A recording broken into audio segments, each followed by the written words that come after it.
Buenos días, el Ateneo de hoy que vamos a dar el tema es síndrome doloroso del miembro fantasma. Mi nombre es Noelia Roldán y mi compañera Natalia Julián.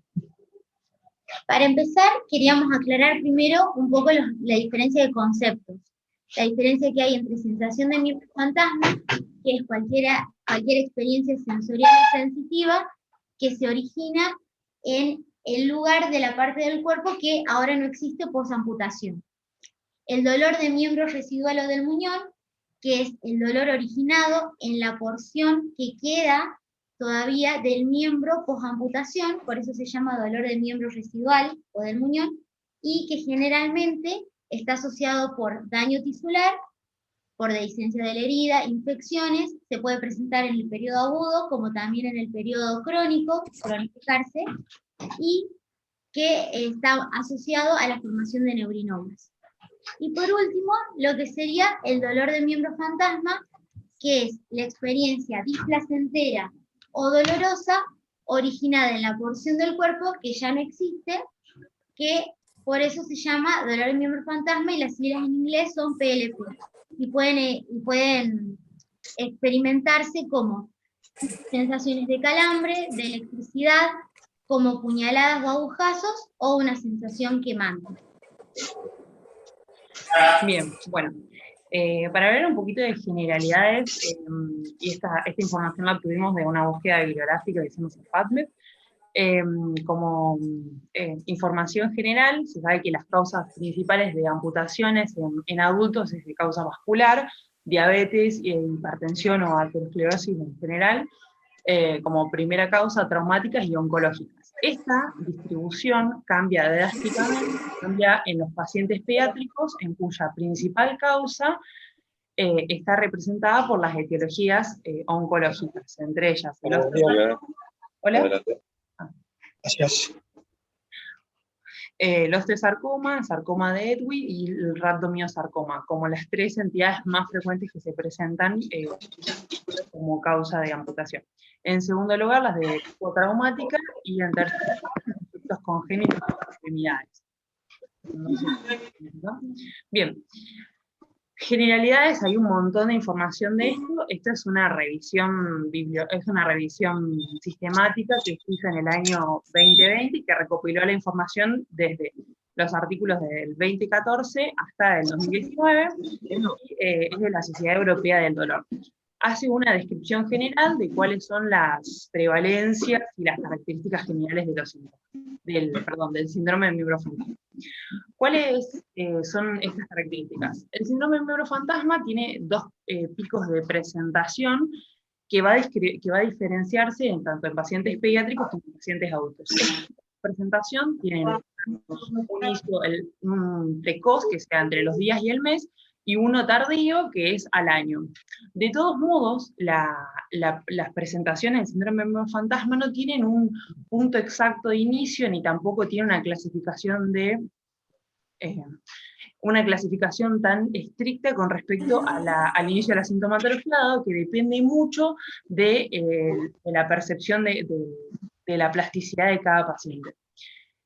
La prevalencia de síndrome de miembro fantasma, tanto en adultos como en pediátricos, es altísima, y siempre estuvo, acá pueden ver en la tabla a la derecha, en torno a por encima del 40% de los casos. Se sabe que todos los pacientes se sabe que los pacientes en un 40%, como mínimo, o sea, hay cifras hasta del 80%, van a tener en algún momento una sensación de dolor en miembro fantasma. Bien. Como descripciones generales, tanto del síndrome de miembro fantasma como de dolor en miembro fantasma,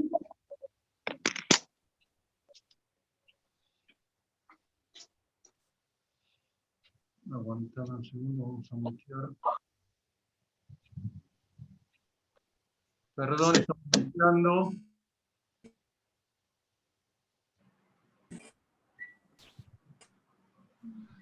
Listo. Bien. La prevalencia tanto del dolor de miembro fantasma como el síndrome de miembro fantasma también tiene una presentación más frecuente en miembro superior, en amputaciones de miembro superior que de miembro inferior. Esto se debe a la representación del miembro a nivel del sistema nervioso central con mucha mayor cantidad de aferencias. Se sabe también que las causas de tipo traumática tienen un poco más de incidencia de dolor de miembro fantasma que las amputaciones de origen no traumático. Bueno, y como hablábamos, el inicio del cuadro de presentación en el periodo posoperatorio no es una fecha tangible ni estricta, sino que depende de cada paciente en particular.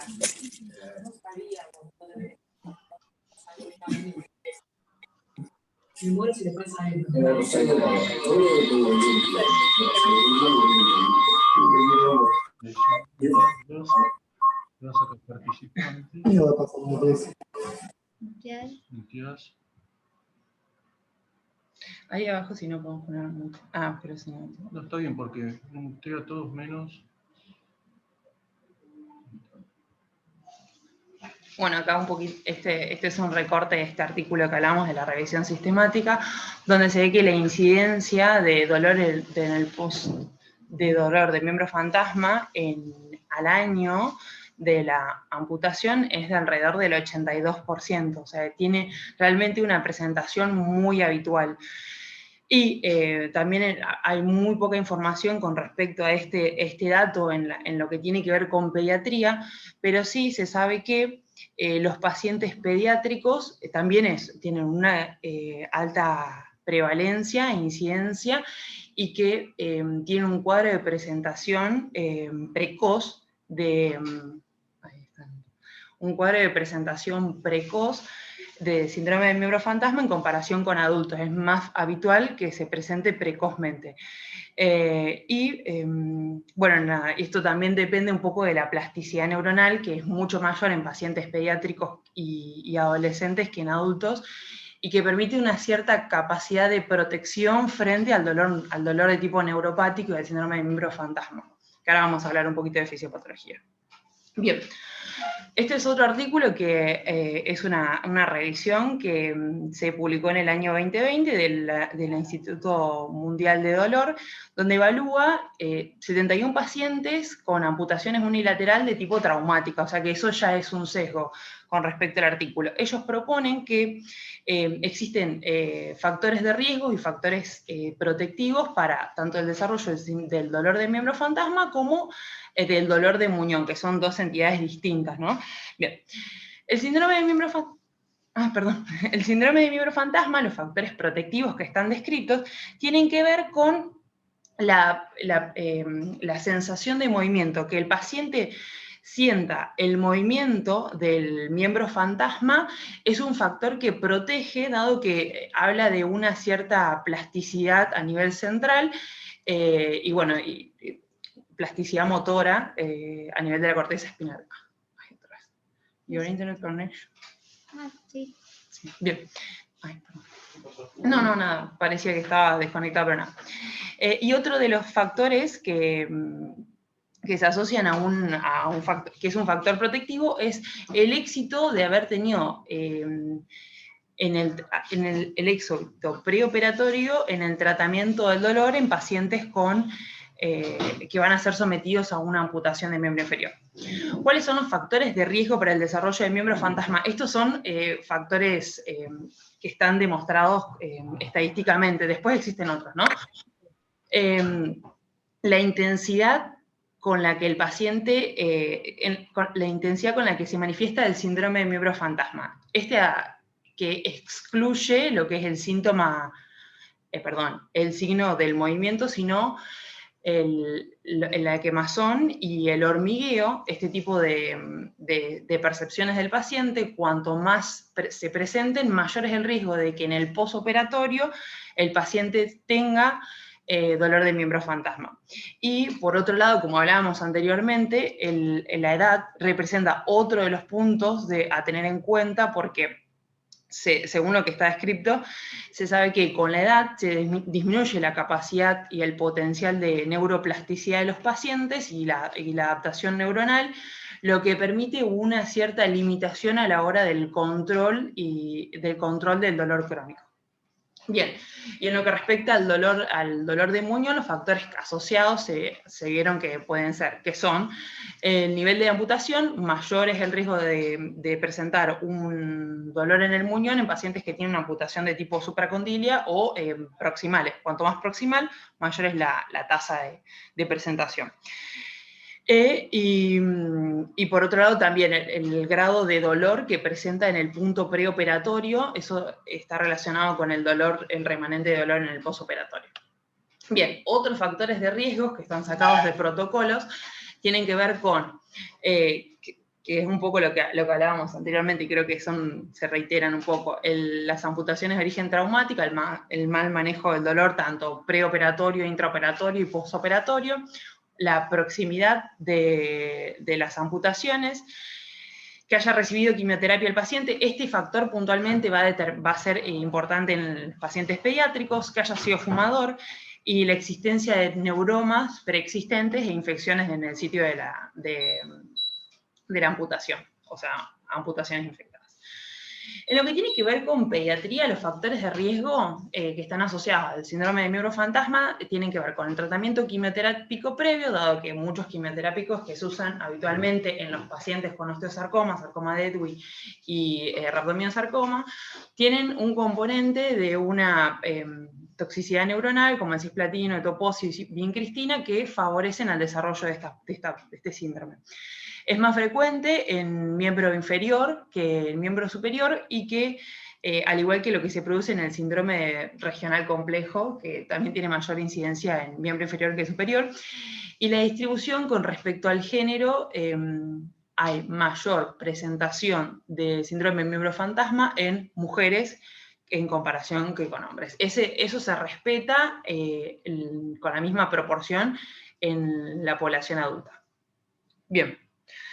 Ahora vamos a hablar un poquito de la fisiopatología del desarrollo del síndrome del miembro fantasma.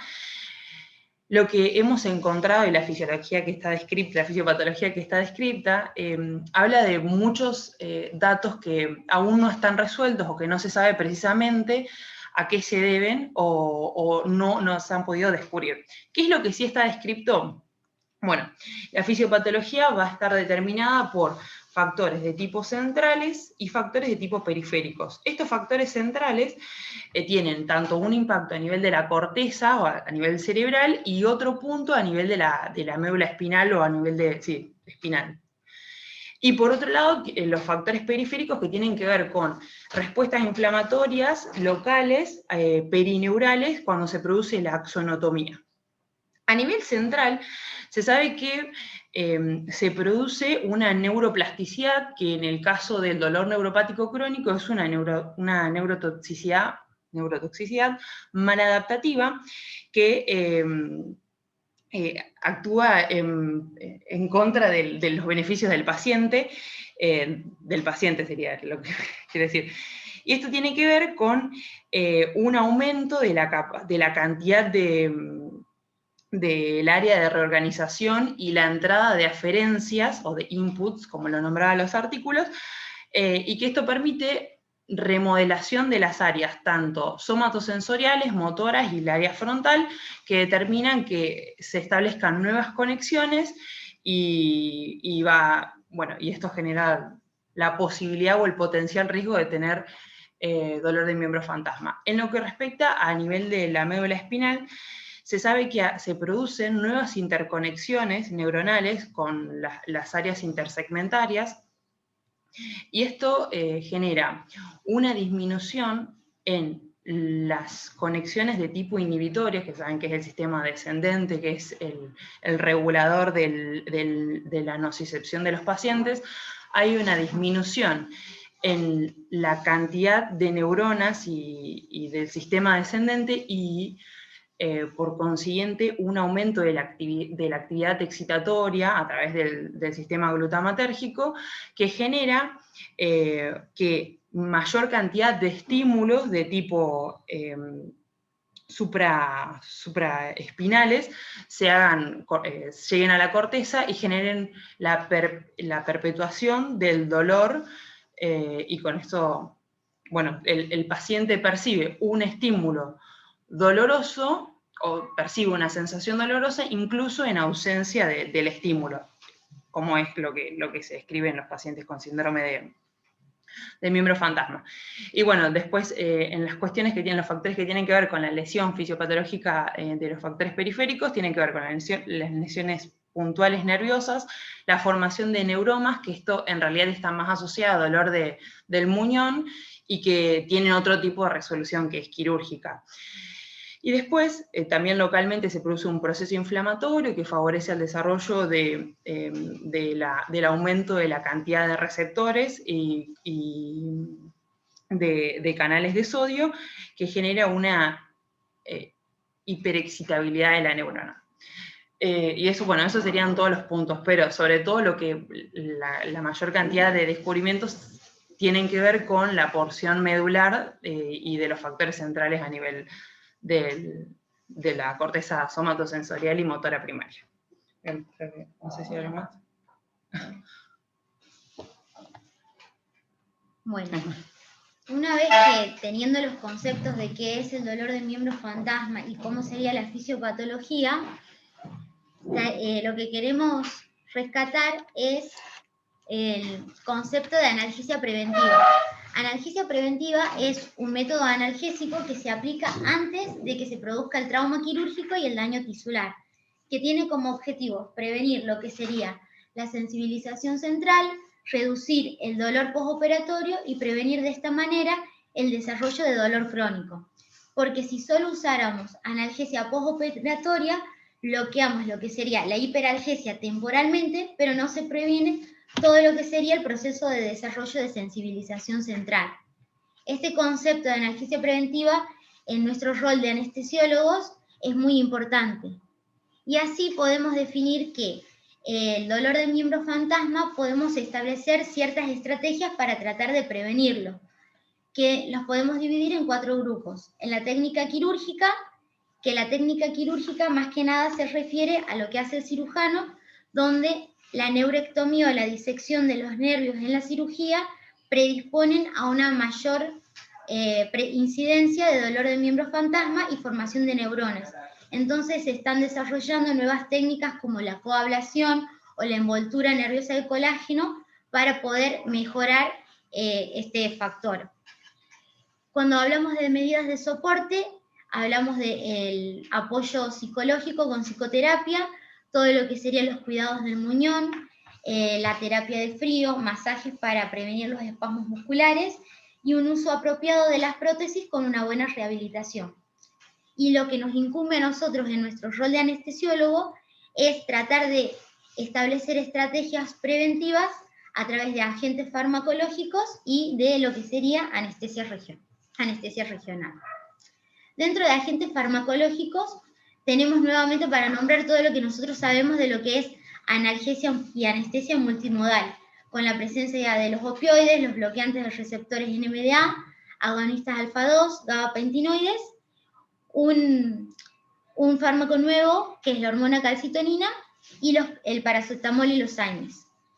Con respecto a los opioides, lo que se presenta en todas las que son revisiones sistemáticas es que el uso de fentanilo y de morfina con inicio 48 horas antes de la amputación hasta 48 horas post-amputación, en algunos estudios dicen que disminuye el dolor de miembro fantasma a los 6 meses, pero en teoría no debería tener un rol de prevenir el dolor de sensibilización central, solamente tratar el dolor agudo.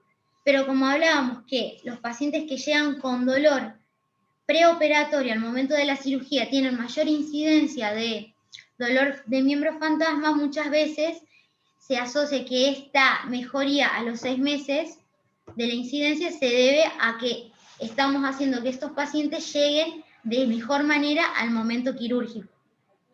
Y con respecto al tramadol, su uso se ha demostrado que reduce el dolor agudo, pero que no previene el dolor de miembro fantasma. Con respecto a los receptores, a los bloqueantes de los receptores NMDA, el rol de la ketamina con su uso intraoperatorio en dosis de 200 gamas kilo hora tiene una fuerte evidencia de lo que sería la disminución del consumo de opioides en el postoperatorio, pero no solo en esta cirugía, no solo en amputaciones, sino en cualquier tipo de cirugía. Lo importante es saber que la ketamina no solo actúa en los receptores NMDA, sino también activa el sistema inhibitorio descendente monoaminérgicos, bloquea los canales de sodio como hace los anestésicos locales y tiene en cierta parte acción sobre receptores como los opioides. Por eso es muy importante su uso. Con respecto al uso preoperatorio de ketamina para prevenirlo, al dolor del miembro fantasma no hemos encontrado en nuestra búsqueda muchos artículos, solamente un estudio piloto donde lo que se hizo en realidad es en un centro de Estados Unidos en pacientes adultos, dividirlos en 2 grupos y a un grupo lo que se hacía era darle 1 miligramo kilo 1 hora antes de la cirugía, una segunda dosis 8 horas postquirúrgico y un tratamiento del primer y el segundo día postoperatorio. Lo que ellos querían ver era evaluar efectos adversos, como por ejemplo náuseas, delirios, excitación o ansiedad, y de acuerdo a esto recién tratar de hacer un estudio mucho más grande para ver los resultados sobre el manejo del dolor y la incidencia de dolor del miembro fantasma. Lo bueno de este artículo es que ninguno ha presentado efectos adversos, entonces lo querían empezar a implementar al uso prequirúrgico.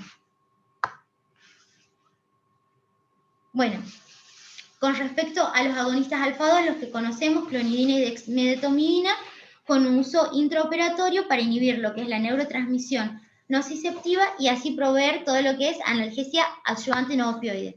Pero repetimos, sobre todo esto, no tenemos nada que indique que previene la incidencia de dolor de miembro fantasma. Y con respecto a los gabapentinoides, que sería el gabapentin y la pregabalina, hay fuerte evidencia y abundante evidencia a favor de lo que sería su rol beneficioso en adultos una vez que está establecido el dolor de miembro fantasma, es decir, como tratamiento. En adultos, el uso preoperatorio preventivo no disminuye la incidencia ni la intensidad. Pero, ¿qué es lo que sabemos sobre su uso en pediatría? En nuestra búsqueda hemos encontrado un solo artículo de un estudio realizado en China en el año 2018, donde justamente los pacientes pediátricos con osteosarcoma y sarcoma de Ewing se les hacía un tratamiento preoperatorio y postoperatorio con gabapentin bioral. Y los resultados que se mostraban eran satisfactorios, con resultados de dolor postoperatorio y a los 60 días, como se ve en la tabla, que es favorable para el grupo que estaba premedicado con gabapentin. Pero este artículo que ha sido publicado en una revista de dolor en el año 2018 muy importante, luego ha tenido muchas cartas al editor para criticar este artículo, donde decía que el grupo era muy pequeño para poder aseverar que el gabapentin en pediatría se podía usar, que no estaban claros los estándares de intervenciones analgésicas intra y postoperatorias que habían usado los autores, que no establecían si habían usado técnicas regionales o no, y así tampoco habían hecho un buen análisis del paciente. Entonces, no es un estudio que sea confiable. Y entonces nos remitimos a que todas las evidencias que tenemos del uso de gabapentinoides en pediatría indican que no nos disminuye la incidencia de dolor postoperatorio ni neuropático darlo de manera profiláctica y que sí está asociado a una gran impacto negativo en los pacientes en lo que respecta al delirio, a la ansiedad, en su estado postoperatorio. Y un ejemplo de los tantos artículos que muestran esto es un estudio randomizado que estaba en fase 4 con una gran cantidad de pacientes entre 9 y 15 años que iban a ser sometidos a una cirugía torácica por el diagnóstico de pectum excavatum, donde se les administraba vía oral gabapentin preoperatorio y 2 días postoperatorio. Y en estos pacientes se había demostrado una gran asociación negativa en su estado de ansiedad. Y la novedad es la hormona calcitonina. La hormona calcitonina que actúa sobre los receptores NU, estimula en las neuronas inhibitorias descendentes serotoninérgicas, reduce la formación de todos los que son citoquinas inflamatorias, prostaglandinas, modula los canales de calcio de neuronas nociceptivas, y con todas estas formas de acción creeríamos que podría ayudarnos en prevenir el dolor de miembros fantasma, pero su uso endovenoso por vía oral no estaría comprobado, y sí hemos encontrado un solo artículo del uso de calcitonina peridural en un estudio realizado en 2017, donde lo que hacían era comparar la analgesia peridural, que en un grupo se hacía con bupivacaína más fentanilo, y en el segundo grupo bupivacaína, fentanilo y calcitonina, demostrando que el grupo de calcitonina tenía menor tasa de alodinia, hiperalgesia y de dolor de miembros fantasma, tanto a corto plazo como a los 6 meses. Y bueno, con respecto al uso de paracetamol y AINES, lo mismo que venimos hablando, como uso de analgesia multimodal, pero que no esté demostrado que disminuye la incidencia de dolor de miembros fantasma. Y el otro grupo donde nosotros como anestesiólogos deberíamos enfocarnos para tratar de prevenir el dolor de miembros fantasma es la anestesia regional. Y aquí se divide en dos grandes formas de abordar estos pacientes, que es a través de catéteres epidurales o a través de la colocación de catéteres perineurales. La comparación entre estos dos grupos para ver cuál de las dos opciones de catéteres sería más favorable, no hay muchos estudios hechos. El único estudio realizado es en el año 2001 con un grupo muy pequeño de 27 pacientes y pacientes adultos, no pacientes pediátricos, donde en el grupo 1 se coloca un catéter peridural donde se infunde bupivacaína y morfina, pero se lo coloca un día antes de la cirugía. Se lo usa en el intraoperatorio y se lo sigue utilizando para analgesia postoperatoria. Y el segundo grupo, el catéter perineural, que se lo colocaba a nivel de nervio femoral o nervio ciático, de acuerdo a si la amputación iba a ser suprapatelar, infrapatelar, y eso básicamente. En estos pacientes el catéter se lo colocaba dentro de la intraoperatoria en el momento de la cirugía y se lo seguía durante 2 días. Los resultados han sido favorables para el grupo del catéter epidural, donde el dolor del muñón en los primeros 3 días era mucho menor, pero los resultados a los 6 y 12 meses con respecto a la prevalencia de dolor de miembro fantasma y de miembro residual era igual en ambos grupos. Como crítica a este único estudio que compara estas dos opciones de analgesia, es no solo que es un estudio pequeño, sino que hay un sesgo porque el catéter epidural se lo está colocando un día antes, dándole todo un bloqueo analgésico que el grupo de catéter perineural no lo estaría teniendo. Entonces, en nuestra revisión bibliográfica encontramos que hay una pregunta que siempre se plantea en muchos trabajos que se han realizado que son pequeños, que es si el bloqueo neural puede prevenir el dolor de miembros fantasma. Entonces, encontramos que se han realizado muchos estudios a lo largo de los últimos 15 años, pero que estos estudios son todos estudios pequeños y que tienen comparaciones que nos llevan a un sesgo. Por ejemplo, tenemos 5 estudios en donde se evalúa lo que es la analgesia peridural, pero siempre preventiva, colocándola 24 o 48 horas antes, utilizando en el intraoperatorio, usándola en el postoperatorio, y lo compara con grupos donde solo se utiliza analgésicos opioides y no se usa anestesia peridural, o en aquellos donde se usa anestesia peridural, pero solamente en el intraoperatorio o en el postoperatorio. Todos los estudios son de menos de 30 pacientes y todos los resultados a los 6 meses o al año siempre demuestran que hay una pequeña menor incidencia de dolor de miembro fantasma en el grupo que ha utilizado analgesia epidural preventiva. Con respecto al uso preventivo de opioides, hay un solo estudio realizado en el 2011 donde lo que hacen es utilizar fentanilo con el método PCA, que es la analgesia controlada por el paciente 2 días antes, versus utilizar analgésicos opioides en el sistema habitual, que es en el intra y en el postoperatorio. Y lo que se demuestra es que no hay diferencia entre los que han utilizado PCA más analgesia epidural intraoperatoria y los que han utilizado PCA más analgesia de opioides, pero sí que los que han estado solamente utilizando un sistema de opioide intraoperatorio y no preoperatorio tienen una mala evolución.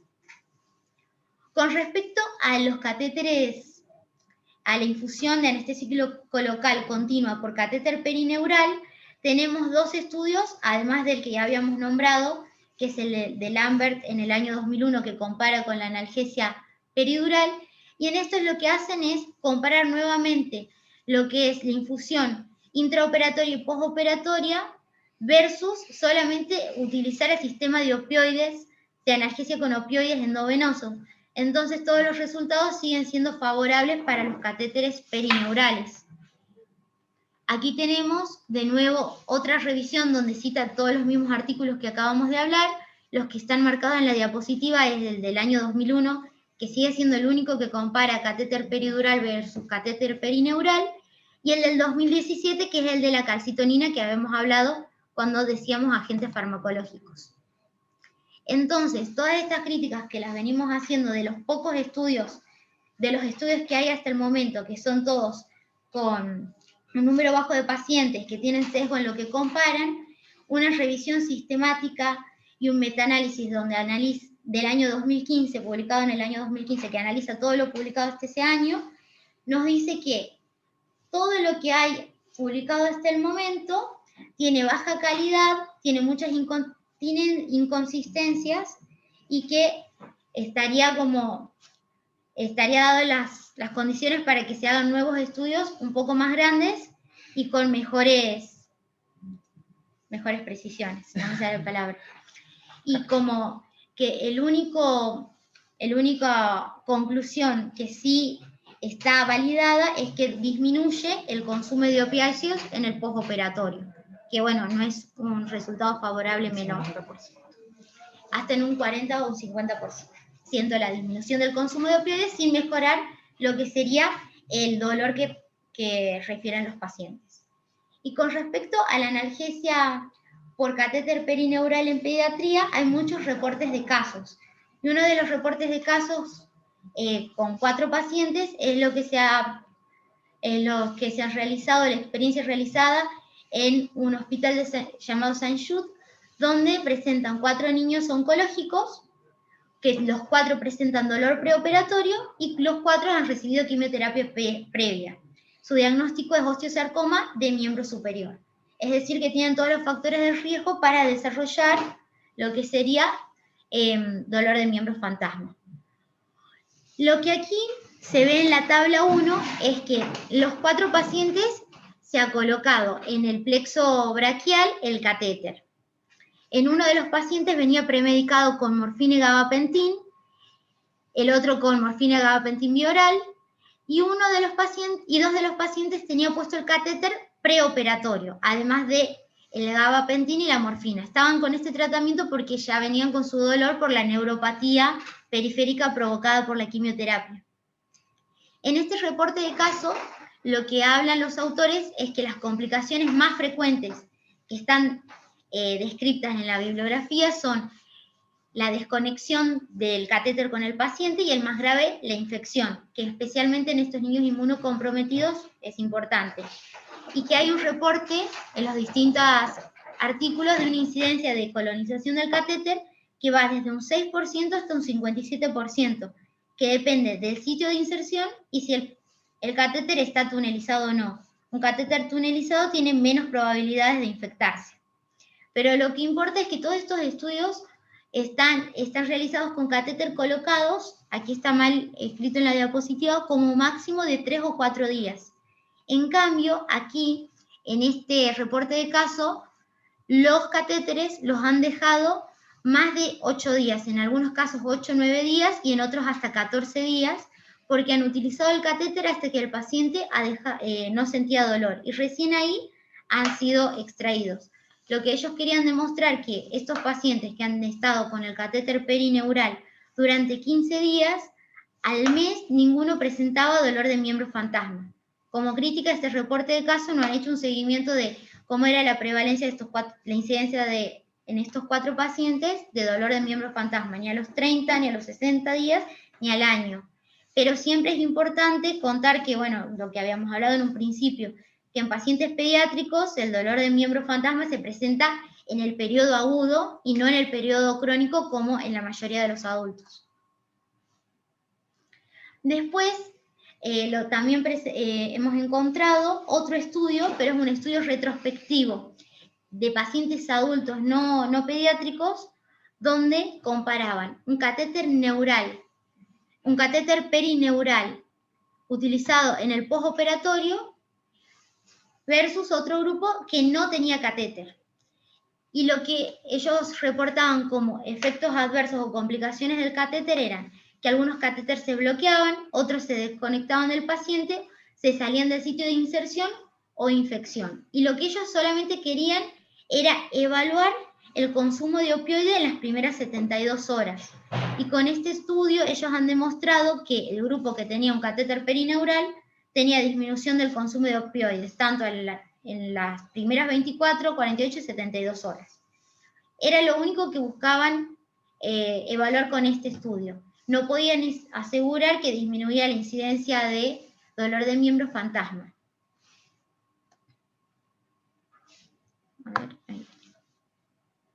Bueno, entonces, aquí todo lo que venimos hablando son estudios realizados que están realizados con un bajo número de pacientes, donde comparan cosas que en la lógica uno dice si uno tiene un catéter epidural y el otro no tiene ningún tipo de bloqueo, siempre va a ser favorable al catéter epidural. Entonces siempre nos queda la duda de qué es lo mejor, si un catéter perineural o un catéter epidural, porque la conclusión de que siempre la anestesia regional es mucho más beneficiosa para el paciente que solo anestesia general y lo que sería analgesia por opioides y endovenosa, está claro. Y hay un artículo publicado en la ASRA, ahora nuevo en el mayo del 2021, donde un servicio de anestesiología cuenta cómo se manejan ellos con respecto a las amputaciones. Y lo principal es identificar a los pacientes que tienen alto riesgo de desarrollar dolor crónico. Nosotros en nuestro servicio esos pacientes los tenemos identificados porque tenemos los pacientes oncológicos, pediátricos, que han recibido quimioterapia antes de entrar a quirófano. Entonces es algo que en nuestro centro está identificado. Y ellos lo que hacían era, en la amputación infrapatelar, colocar un catéter a nivel del ciático popliteo, más en el nervio safeno en el canal de los aductores. Hicieron una amputación suprapatelar, que tiene una inervación mucho más compleja porque entran en juego el nervio femoral, el femorocutáneo, el obturador del ciático y el femoral posterior. Lo que hacían era un bloqueo ciático transglúteo y nervio femoral. Y lo dejaban en un promedio de 3 a 5 días postoperatorio y muchas veces lo colocaban antes de la cirugía. Pero lo importante de este artículo que se publica es que ellos hacen mucho hincapié en lo que venimos hablando, que es la analgesia y anestesia multimodal asociada a técnicas regionales. Y por último, uno de los planteos que se... Sí, ahí, perdón, un detalle, decía que en ese artículo que a los pacientes los convocaban, estos pacientes que iban a ser sometidos a amputaciones, los citaban 48 horas antes y iniciaban el tratamiento previo con paracetamol, pregabalina, pero como que tenían identificados exquisitamente a los pacientes que podían tener alto riesgo, pero nada, la verdad que no, lo dijiste todo. Bien. No. Y después lo que sale de todas las revisiones y artículos es como un nuevo interrogante, que es el planteo de si los bloqueos de nervios periféricos continuo y prolongado para el dolor de miembro fantasma en un entorno ambulatorio puede ser una nueva estrategia, tanto de prevención como de tratamiento. Y en el año 2009 se ha reportado el primer caso de un uso prolongado de un catéter perineural, donde se colocaba un catéter en el nervio ciático, pero no era preventivo porque se iniciaba en el segundo día postoperatorio cuando el paciente tenía un mal manejo de dolor. Y lo que hacían era mantenerlo por 4 semanas con una bomba elastomérica, y una vez que el paciente recibía toda la educación, se retiraba a su domicilio y seguía con la infusión. Lo que hacía era, a los 7 días, detenía la infusión, esperaba 6 horas y si volvía el dolor, lo volvía a activar. Y de esta forma lo iban parando hasta que en la 4ª semana suspende la infusión, no refiere tener dolor, entonces se decide retirar el catéter. En este único paciente no se reporta después la aparición de dolor de miembro fantasma ni a los 6, 12, 24 y 36 meses. Se ha hecho un seguimiento durante 3 años. Pero era el uso del catéter como tratamiento, no preventivo. Y en el 2010, al año de haber presentado este paciente, se realizó un estudio observacional pequeño de 71 pacientes, donde se colocaba el catéter perineural en el intraoperatorio y los pacientes lo tenían al catéter colocado en una media de más o menos 30 días. Iban desde el día 10 en algunos pacientes hasta el día 32 como máximo. Y lo que hacían era hacer el control a los 12 meses posteriores sobre lo que era sensación de miembro fantasma y dolor de miembro fantasma. Y han demostrado que solo un 10% refería a tener dolor, pero sí casi un 40% de la sensación. Y lo que sí hemos encontrado mucho es lo que sería lo que estamos hablando de tener un catéter perineural de manera ambulatoria, pero para el tratamiento del dolor de miembro fantasma post-amputación. Que este es un estudio nuevo donde solamente lo tenían durante 6 días al catéter, sin importar si al 6º día tenían dolor o no, y se evaluaba después los resultados al día 0, 1 y 28. Y bueno, los resultados siempre han sido favorables para decir que disminuía en el grupo que sí tenía el catéter, no el placebo, el dolor de miembro fantasma.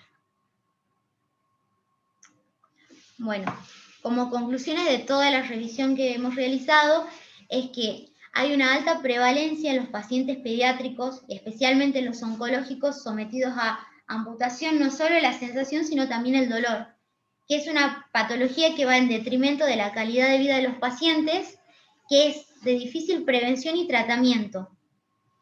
Que todo lo que hemos hablado del uso de catéter peridural y perineural, faltan más estudios para poder aseverar si uno es mejor que el otro, pero que sí hay evidencia que todo lo que sea anestesia regional mejora lo que es el consumo de opioides y el manejo de dolor en los pacientes en el postoperatorio temprano y todo lo que es el dolor del muñón. Y ahora, como todo el planteo que se viene en los nuevos estudios es evaluar la posibilidad de colocar el catéter 1 o 2 días previos a la cirugía y que el catéter esté colocado durante una mayor cantidad de días, no solo 2 o 3 días postoperatorio, porque en los distintos estudios se ha demostrado que cuanto más días ha estado colocado el catéter, menor prevalencia de dolor de miembro fantasma había. Bueno, eso sí, para agregar. Gracias.